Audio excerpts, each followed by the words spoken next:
Howdy folks, Rob, MaximumRD with you. A double unboxing here.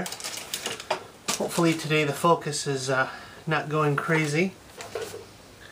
Anyways, I have two packages that just arrived at the exact same moment. And funny enough, I had just checked on them, on their status online just a few minutes ago. Next thing you know, it buzzes up and both of them are here, which is, you know, not too odd, but when you consider they're from two completely different sources, that's pretty cool. So I'm going to do the first one very quickly here because it's not so exciting, at least in comparison to the second one. Maybe for some of you this one's more exciting, I don't know, but it doesn't get more basic than this. Just a double pack of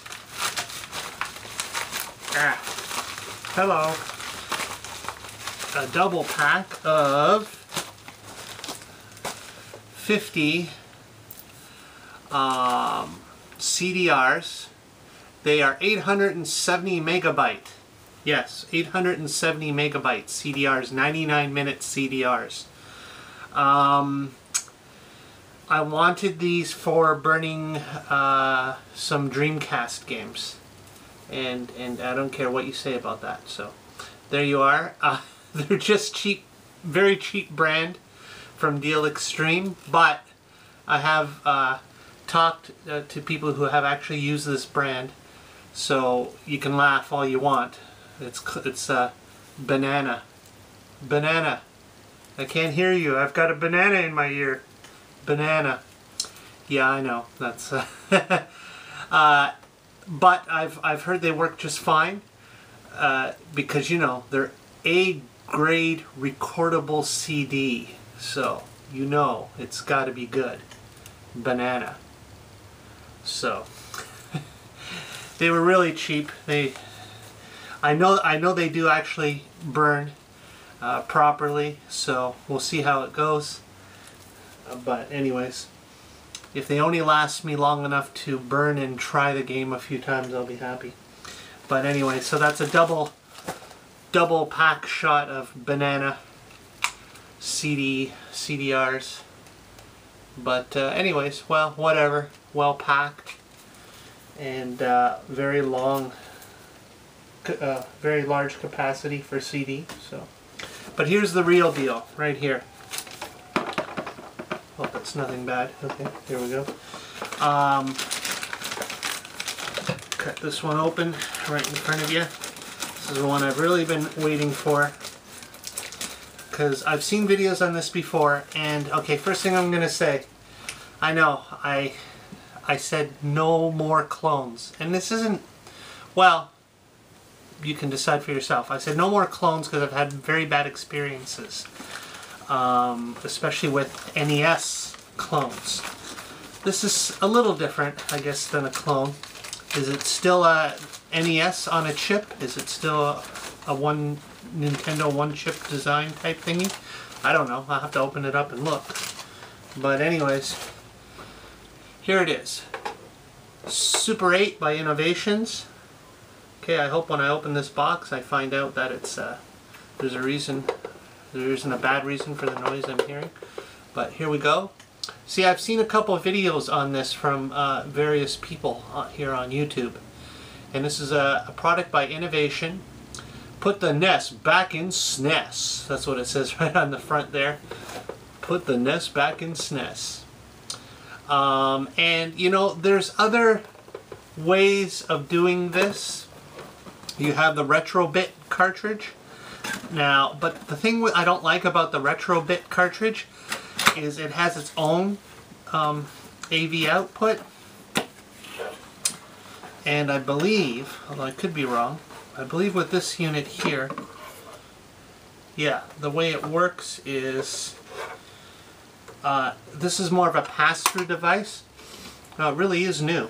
It really is new because it has that cheap Chinese plastic smell. And that's serious, folks. If you've ever gotten a knockoff console like the Retron 3 or some of those devices made in China, and if you smell, the plastic's got a really weird smell to it. And I have a very poor sense of smell, so that tells you something.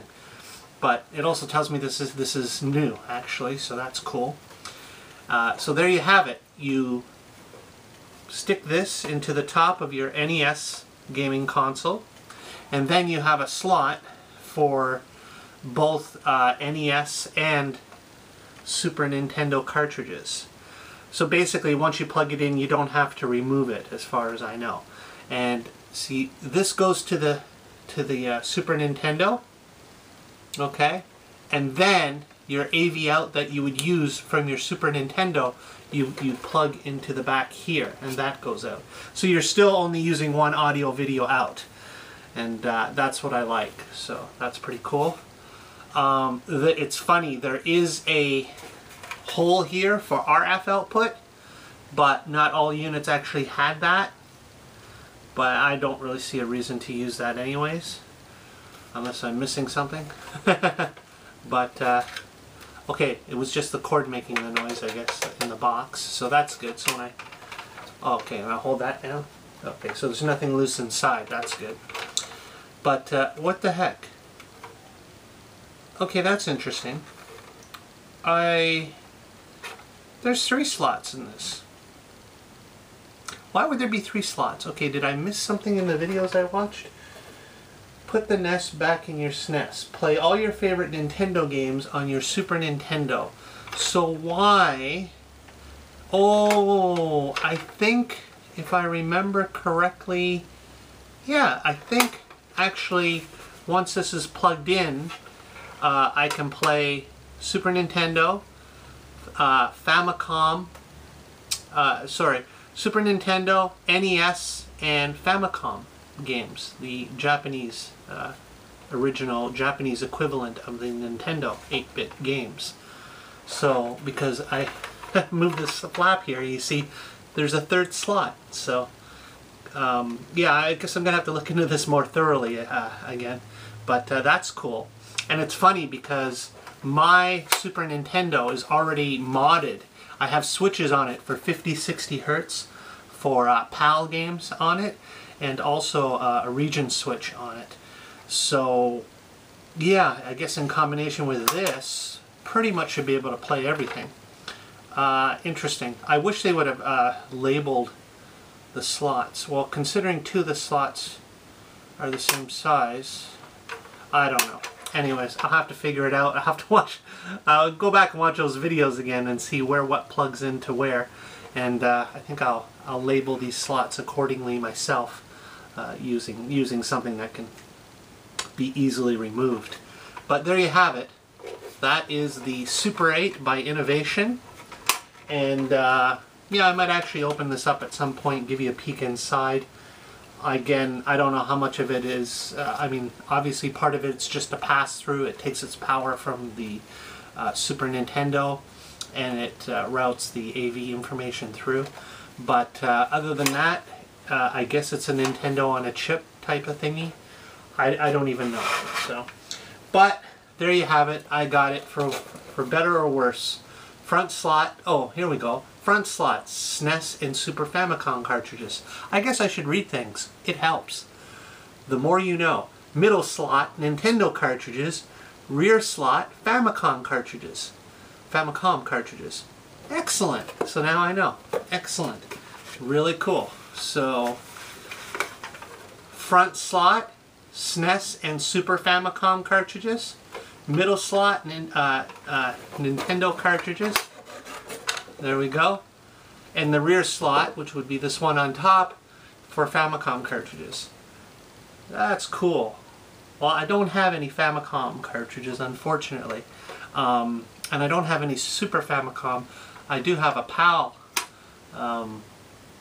cartridge for Super Nintendo, but anyways. Alright, well, I'll leave it at that. I'll show you this diagram here. Again, I hope you're focusing okay. And that's it. That's my double unboxing, unpacking, whatever you want to call it video. And hopefully some more a little later. Again, I'll show you the inside probably if I feel up to taking it apart. And that's it. Rob MaximumRD out for now. Thanks for watching once again.